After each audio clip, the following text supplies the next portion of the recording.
Shots ring out on a dead-end street as a crazed gunman takes aim at police. When I see him collapse and he kind of has this dazed look on his face, that really had me concerned. And a rookie officer must brave the line of fire to rescue his fallen partner. August 22nd, 2011, a sunny afternoon in El Cajon, California, just outside San Diego. 23-year-old freelance cameraman Greg Torkelson is listening to his police scanner. If something happens, a shooting, a car crash, house fire, something like that, I respond to it, and I try to get the good shots. Shortly after 5 p.m., Greg hears a call about a man brandishing a gun inside a residential home. That man is 32-year-old Kevin Collier, despondent since his wife Alyssa filed for divorce 4 days earlier. Collier had moved out, but has now come back armed with a gun. When he discovers Alyssa is out, he instead shoots and kills their 14-month-old daughter Riley and his mother-in-law Beverly Rokov. I had no reason not to be home. I should have been there. He thought I was going to be there. Collier is now holed up in the house. El Cajon police have taken up positions outside when Greg arrives. I saw the officers had their guns drawn. I pulled up on the curb, got my camera out, and just moments after, all hell broke loose. Collier is shooting at the officers in the street. Rookie officer Tim McFarland, seen in the foreground, uses Greg's car for cover. I see an officer across the street from me, and I zoom in on him. I'm thinking I'm going to get a shot of him with his gun drawn, and I see he has his hand up to his throat, and he has blood coming down his hand. It's McFarland's partner, veteran officer Jared Slocum, and he's been shot in the left temple. The bullet has traveled around his skull and exited the rear of his head. When I saw that he was shot, I was scared. I was like, okay, I'm gonna have to go get this. I'm gonna have to go get my partner because he's got to go home tonight. Crouching behind Collier's white pickup truck, Officer Slocum clutches his neck, a reflex action doctors would later say caused by the head injury. As McFarland provides cover, the wounded officer tries to make a run across the street. But Slocum veers off to the right, losing his balance and collapsing into a chain-link fence.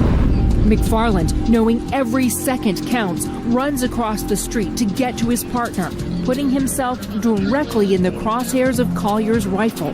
I might get shot, but that's the chance I got to take. McFarland must holster his gun to pick up Slocum, leaving the rookie officer defenseless.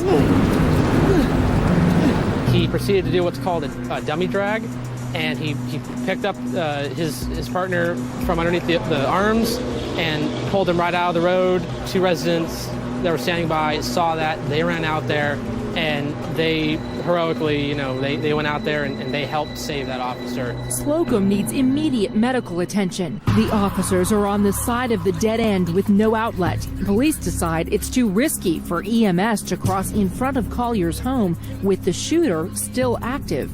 As Slocum moans in pain, one of the residents who helps carry him to safety, David Lemke, offers a prayer. Dear Heavenly Father, please bless this man and heal him. He said, please don't. He's not trying to do good. Please help this man. I ask in your name, Jesus. Amen. McFarland, too, does his best to reassure his partner. We got people on the way for you, Jared. We got medics on the way. It's gonna be okay. We got medics on the way. It's gonna be okay. It's gonna be okay. But Officer Slocum is getting anxious. I need to live. We know you do, buddy. We know. We're getting help to you right now. You need to go? I know. We're getting medics to you so that you can go. Right now.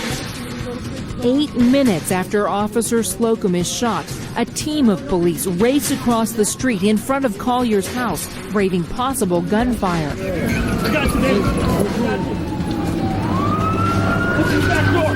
One of the officers runs out and just without hesitation grabs the officer, and another officer opens the back door, and he just gets in the back of the back seat, and they don't even have time to shut the door. They peel out and they're gone. Slocum is rushed to a nearby hospital in critical condition with a fractured skull and internal bleeding. Meanwhile, huge plumes of smoke are coming from the home. Collier has set the house on fire. Fearing a bullet from the gunman, fire rescue units cannot approach the home directly. It will be hours before they can get the blaze under control.